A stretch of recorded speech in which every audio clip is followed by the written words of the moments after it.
Hello બચ્ચો, વિદ્યાર્થી મિત્રો બધા મજામાં છો ને? તો વિદ્યાર્થી મિત્રો, ગયા વિડિયો લેક્ચરની અંદર ડ્રિફ્ટ વેગ કોને કહેવાય એની સમજૂતી આપી. હવે આપણે ડ્રિફ્ટ વેગ અને વિદ્યુત પ્રવાહ ઘનતા વચ્ચેનો સંબંધ પ્રસ્થાપિત કરવાનો છે.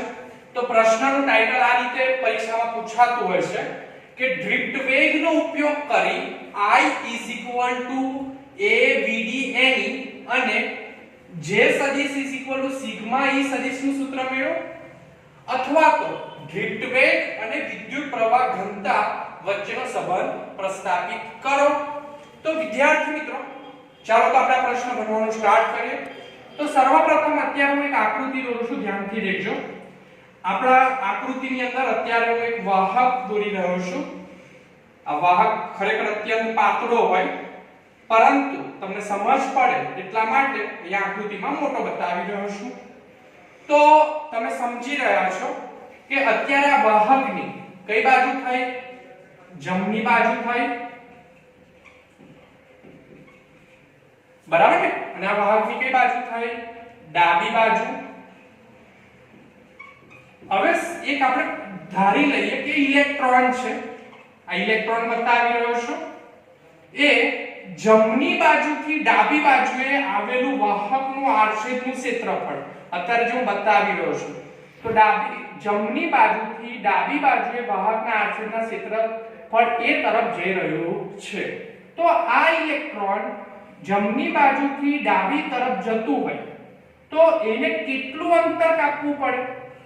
તો આપણે અંતરની વાત કરીએ તો અંતર, એટલે અંતરનું સૂત્ર તમને એમ ખબર છે કે અંતર વેગ મલ્ટીપ્લાય બાય સમય. તો આપણે અંતરને શું નામ આપી દઈએ? ડેલ્ટા x નામ આપી દઈએ. વેગ એટલે શું થશે આપણો? ડ્રિફ્ટ વેગ vd, અને સમયગાળાને આપણે શું નામ આપી દઈએ? t નામ આપી દઈએ. બરાબર છે?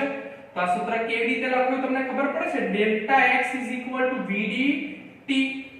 હવે જો આપણે થોડું ભૂતકાળનું યાદ કરી લઈએ, જો ઇલેક્ટ્રોન આ દિશામાં જતો હોય તો આપણું વિદ્યુત ક્ષેત્રની દિશા હંમેશા એના કરતા કઈ દિશામાં હોય? વિરુદ્ધ દિશામાં. યાદ આવે છે કે નથી આવતું? વિદ્યુત ક્ષેત્ર કઈ દિશાથી કઈ દિશા તરફ પેદા થાય? તો તમને બધાને ખબર છે કે આ સાઈડે ધન વિદ્યુત ભારિત હોય અને આ સાઈડે ઋણ વિદ્યુત ભારિત પ્રેરિત થતો હોય તો હંમેશા વિદ્યુત ક્ષેત્ર જે છે એ ધનથી કઈ તરફ હોય? ઋણ તરફ હોય, અને જે ઇલેક્ટ્રોન હોય એ હંમેશા ધન વિદ્યુત ભાર તરફ એટ્રેક્ટ થશે. બરાબર છે? આકૃતિ સમજ પડી કે ના પડી? તો ચલો વિદ્યાર્થી મિત્રો, હવે આપણે ધ્યાનથી આકૃતિનું વર્ણન કરીએ.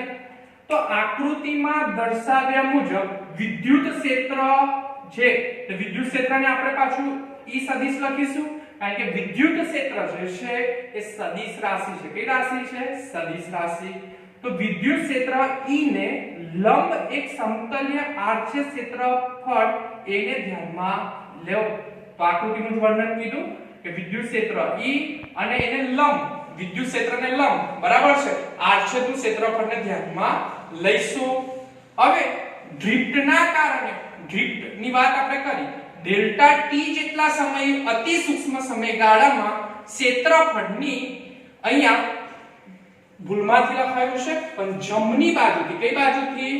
જમણી બાજુથી ડાબી બાજુ તરફ ઇલેક્ટ્રોન આપણા શું કરી રહ્યા છે? ગતિ કરી રહ્યા છે. તો કેટલું અંતર કાપશે? અંતર કાપશે ડેલ્ટા x vd * t. તો delta x vd delta t માં રહેલા બધા જ ઇલેક્ટ્રોન પસાર થશે. એટલે આટલા ડેલ્ટા x vd t જેટલા અંતરમાં રહેલા બધા જેટલા ઇલેક્ટ્રોન હશે એ ડાબી બાજુ એ ક્ષેત્રફળ તરફ પ્રયાણ કરી રહ્યા છે, ગતિ કરી રહ્યા છે. તો ચાલો આપણે આગળ જોઈએ કે વાહકનું જે કદ છે, બરાબર છે, તો વાહકનું કદ એકમ કદ, જેને આપણે કેપિટલ V કહીએ, તો શું લખીશું? કદ એરિયા મલ્ટીપ્લાય બાય લેન્થ નું સૂત્ર તમને ખબર હશે. તો હવે જે L છે એ વાસ્તવમાં અંતર બોલે છે, પણ અહીંયા L ની જગ્યાએ આપણે શું લખી રહ્યા છે? Delta x. તો L ની જગ્યાએ આપણે લખીશું શું વિદ્યાર્થી મિત્રો? Delta x. તો અહીંયા L ની જગ્યાએ ડેલ્ટા x લખે છે, તો A ડેલ્ટા x. અને તમને હું ડેલ્ટા x ની જગ્યાએ હું લખી શકું છું vd ડેલ્ટા t. તમે કહેશો સર લખી શકો છો, ઉપર સૂત્ર દેખીએ કે ડેલ્ટા x બરાબર શું લખાશે? vd t. તો એ તો એવો ને એવો જ, પણ શું લખીશું ડેલ્ટા x ની જગ્યાએ vd ડેલ્ટા t, અને સમીકરણ નંબર શું આપી દઈએ આપણે 1 આપી દઈએ. તો વાહકના એકમ કદ દીઠ v બરાબર આપણું સૂત્ર શું મળ્યું, a vd ડેલ્ટા t. તો વિદ્યાર્થી મિત્રો જે આપણો વાહકનું એકમ કદ છે એની અંદર મુક્ત ઇલેક્ટ્રોન તો અસંખ્ય ઘણા બધા હોય ને, તો મુક્ત ઇલેક્ટ્રોનની સંખ્યા ધારો કે n હોય, તો મુક્ત ઇલેક્ટ્રોનની કુલ સંખ્યા, કોઈ શબ્દ બોલું છું, કુલ સંખ્યા મતલબ કે એની અંદર જેટલા પણ વાહકની અંદર મુક્ત ઇલેક્ટ્રોન આવેલા હશે એની કુલ સંખ્યાને આપણે જો કેપિટલ N કહીએ તો રીતે લખી શકાય કે ના લખી શકાય, કે વાહકનું કદ ગુણ્યા મુક્ત ઇલેક્ટ્રોનની સંખ્યા. તો વાહકનું કદ તો v થશે અને અંદર આવેલા મુક્ત ઇલેક્ટ્રોનને આપણે કયા નામની સંજ્ઞા થોડકી સ્મોલ n, તો v multiply by small n કરે તો વાહકની અંદર આવેલા મુક્ત ઇલેક્ટ્રોનની સંખ્યા મળે કે ના મળે, ચોક્કસ મળશે. તો આપણે આ જે v છે સમીકરણ 1 ની વેલ્યુ મૂકી દઈએ તો v ની જગ્યાએ આપણે શું લખી શકીએ છે, a vd ડેલ્ટા t લખી શકીએ છે. તો આપણે v ની જગ્યાએ લખી દઈએ છે a vd ડેલ્ટા t અને n તો ઉપરથી નીચે ઉતરશે. તો આવી રીતે હવે n ને હું બીટા આગળ લખી દઉં, અહીંયા બ્રેકેટ લખી દઉં તો પણ કોઈ વાંધો નથી. તો મુક્ત ઇલેક્ટ્રોનની કુલ સંખ્યા કેપિટલ N બરાબર આપણને શું વેલ્યુ મળી, small n a vd delta t. હા, હવે આપણે થોડું આગળ વધીએ. તો આ જે મુક્ત ઇલેક્ટ્રોનની જે કુલ સંખ્યા છે એ જમણી બાજુથી ડાબી બાજુ વાહકના આડછેદના ક્ષેત્રફળ a માં પસાર થઈ રહેશે. હવે પસાર થવા માટે ડેલ્ટા t જેટલો સમયગાળો આપણે જે કીધું કે ડેલ્ટા t જેટલો સમયગાળો લાગતો હોય તો પસાર થતો આડછેદમાંથી પસાર થતો વિદ્યુત ભારનું મૂલ્ય કુલ કેટલું, તો ડેલ્ટા t સમયમાં આડછેદમાંથી પસાર થતો કુલ વિદ્યુત ભાર જેને આપણે ડેલ્ટા q કહીએ, બરાબર છે. તો ઓલરેડી તમને આગળ આપણે વાત કરી વિદ્યુત ભારનું ક્વોન્ટમીકરણ, પહેલા ચેપ્ટરનું આપણું ફોર્મ્યુલા છે q n, આ સૂત્ર પરથી આપણા કેસ મુજબ શું લખાશે, કુલ વિદ્યુત ભારને અહીંયા ડેલ્ટા q કીધું એટલે ડેલ્ટા q લખી દઉં. વાહકની અંદર આવેલા કુલ ઇલેક્ટ્રોનની સંખ્યા કેટલી, તો આપણે કુલ ઇલેક્ટ્રોનની સંખ્યા કેપિટલ N કીધી, અને જે મુક્ત ઇલેક્ટ્રોન છે તો મુક્ત ઇલેક્ટ્રોનને તો વિદ્યાર્થી મિત્રો માઈનસ e થી આપણે ઇન્ડિકેટ કરીશું ને, તો માઈનસ e, બરાબર છે. તો ડેલ્ટા q હવે કેપિટલ N ની વેલ્યુ આપણે શું મૂકી દઈશું, તો ઉપરથી વેલ્યુ નીચે ઉતારીએ તો ઉપરથી જે કેપિટલ N ની વેલ્યુ છે n a vd delta t, તો ઉપરથી વેલ્યુ લખી દે n a vd delta t. આ જે e છે લખ્યો અને જે માઈનસ નિશાની છે હું આગળ લખી રહ્યો છું, તો આને આપણે સમીકરણ નંબર 3 આપી દઈશું. હવે આ સૂત્ર આપણને શું ઇન્ડિકેટ કરે છે કે ડાબી બાજુએ આવેલું વાહકનું આડછેદનું ક્ષેત્રફળ a માંથી ડેલ્ટા t સમયગાળામાં પસાર થતો વિદ્યુત ભારના જથ્થાનું મૂલ્ય મળી ગયું. હવે અત્યારે હું ખૂબ જ અગત્યતાની નોંધ આપવા જઈ રહ્યો છું વિદ્યાર્થી મિત્રો, ખૂબ જ શાંતિથી સાંભળજો. હવે એક પ્રશ્ન તમને પૂછું છું કે જો આપણે અગાઉ પણ વાત કરી છે કે એકમ સમયમાં આડછેદના ક્ષેત્રફળમાંથી પસાર થતા વિદ્યુત ભારનો જથ્થો q હોય તો આપણે વિદ્યુત પ્રવાહનું નિર્માણ થાય, વિદ્યુત પ્રવાહ મળે. હવે ઇલેક્ટ્રોન અત્યારે ધન દિશા તરફ જઈ રહ્યા છે વિદ્યુત ક્ષેત્રની વિરુદ્ધ દિશામાં, બરાબર. તો આપણે અગાઉ પણ જે વાત કરી છે કે q ના છેદમાં t એકમ સમયમાં પસાર થતો જે વિદ્યુત ભાર q હોય તો આપણને વિદ્યુત પ્રવાહ I મળે, બરાબર છે.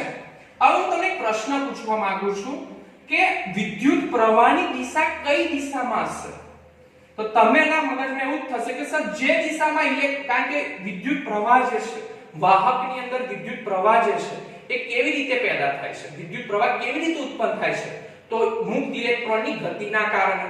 પણ તમે કહેશો કે સર મુક્ત ઇલેક્ટ્રોન આ દિશામાં ધન દિશા તરફ જતા હોય તો પછી વિદ્યુત પ્રવાહની પણ દિશા એક તરફ જ હોય ને, આપને પણ એમ માનવા જ પ્રેરાતા હોય ને. પરંતુ મુક્ત ઇલેક્ટ્રોન જે હોય છે એની વિરુદ્ધ દિશામાં આપણે, ફરીથી બોલું છું, વિદ્યુત પ્રવાહની દિશા જે લઈએ છે આપણે એ મુક્ત ઇલેક્ટ્રોનની વિરુદ્ધ દિશામાં લેતા હોય છે. એનો મતલબ એવો થયો કે ઇલેક્ટ્રોન છે એ ધન દિશા તરફ જઈ રહ્યા છે. ફરીથી બોલું છું, ઇલેક્ટ્રોન ધન દિશા તરફ જઈ રહ્યા છે તો વિદ્યુત પ્રવાહ જે છે એ ધન થી ઋણ તરફ જશે. તો મગજમાં કન્ફ્યુઝન ના કરતા કે ઇલેક્ટ્રોન જે દિશામાં જતા હોય એની વિરુદ્ધ દિશામાં આપણે વિદ્યુત પ્રવાહની દિશા લેતા હોય છે, તો એટલા માટે આ વિદ્યુત પ્રવાહને આપણે રૈવાજિક વિદ્યુત પ્રવાહથી ઓળખીએ છીએ. ઇંગ્લિશમાં બોલે તો કન્વેન્શનલ કરંટથી ઓળખીએ છીએ. તો મુક્ત ઇલેક્ટ્રોનની વિરુદ્ધ દિશામાં આપણે વિદ્યુત પ્રવાહની દિશા ગણીએ છીએ, જેને રૈવાજિક વિદ્યુત પ્રવાહથી ઓળખીએ છીએ. એટલે ક્લિયર કટ કે જે દિશામાં મુક્ત ઇલેક્ટ્રોન જતા હોય એની વિરુદ્ધ દિશામાં આપણે વિદ્યુત પ્રવાહ ધારીએ છીએ. એટલે મુક્ત ઇલેક્ટ્રોન ની દિશા હોય એના કરતા વિદ્યુત ક્ષેત્ર અને વિદ્યુત પ્રવાહ એની દિશા વિરુદ્ધ દિશામાં હોય છે. ઓકે, તો ડેલ્ટા ટી જેટલા સમયમાં ક્ષેત્રફળ એમાંથી પસાર થતો ધન વિદ્યુત ભાર બરાબર છે. તો વિદ્યુત ભાર એટલે આપણું જે અગાઉ સૂત્ર છે એ જ વાપરી રહ્યા છે. I ડેલ્ટા Q ના છેદમાં ડેલ્ટા T પરથી તો આપણે અહીંયા બસ આગળનું જે ભૂતકાળનું જે ચેપ્ટરનું શરૂઆતનું સૂત્ર હતા એ જ લખી રહ્યા છે. તો અહીંયા ડેલ્ટા Q ને સૂત્રનો કરતા બનાવ્યા તો ડેલ્ટા T ઉપર જાય કે ના જાય? તો delta Q I delta T અને આપણે સમીકરણ નંબર શું કહીશું વિદ્યાર્થી મિત્રો? 4. તો આ સમીકરણ નંબર થઈ ગયો 4. હવે તમે ધ્યાનથી સાંભળો કે સમીકરણ 3 અને 4 ને આપણે સરખાવે તો સમીકરણ 3 દેખો delta Q NAVD delta TE છે અને અહીંયા ડેલ્ટા Q બરાબર I ડેલ્ટા T છે. સમાન સમાન પદો હોય એને તો આપણે લખતા નથી એટલે શું લખાશે? I delta T NAVD delta T અને અહીંયા આપણે E લખવાનું જે થોડું રહી ગયું છે એને આપણે એડ કરી દઈએ તો લખાશે NAVD delta T into E. સમજ પડી કે ના પડી? હવે ખૂબ જ ધ્યાનથી દેખો. અવડે મેં આગળ કીધું કે આપણે જે વિદ્યુત પ્રવાહની દિશા છે એ ઇલેક્ટ્રોનની વિરુદ્ધ દિશામાં લઈએ છીએ. એટલે જે માઈનસ નિશાની છે એને આપણે અવગણીશું કારણ કે વિદ્યુત પ્રવાહની દિશા મુક્ત ઇલેક્ટ્રોનની વિરુદ્ધ દિશામાં લઈશું. તો માઈનસની જગ્યાએ આપણે શું લખી રહ્યા છે? પ્લસ. આપણે ખૂબ જ ધ્યાનથી દેખજો. હવે દેખો કે બંને બાજુ શું ઉડી રહ્યું છે? તો both the side delta T આપણું કેન્સલ આઉટ થઈ જશે. તો અત્યારે ડેલ્ટા T ઉડી જશે. તો ફાઇનલી વિદ્યુત પ્રવાહ I નું એક નવું સૂત્ર આપણને મળવા જઈ રહ્યું છે NEAVD. આના પરથી વિદ્યાર્થી મિત્રો ઘણા બધા MCQ આવતા હોય છે. તો મેં તમને અગાઉ પણ લેક્ચરમાં કીધું છે કે એક સૂત્રાવલી રેડી કરજો અને સાથે સાથે દરેકના પૂર્ણ નામ પણ તમને યાદ રહેવા જોઈએ. હવે તમે કહેશો આટલું મોટું સૂત્ર કેવી યાદ રહે? NEAVD. તો વિદ્યાર્થી મિત્રો એની શોર્ટકટ કહું છું, એને આપણે બોલતા હોય છે નાવડી. શું બોલતા હોય છે?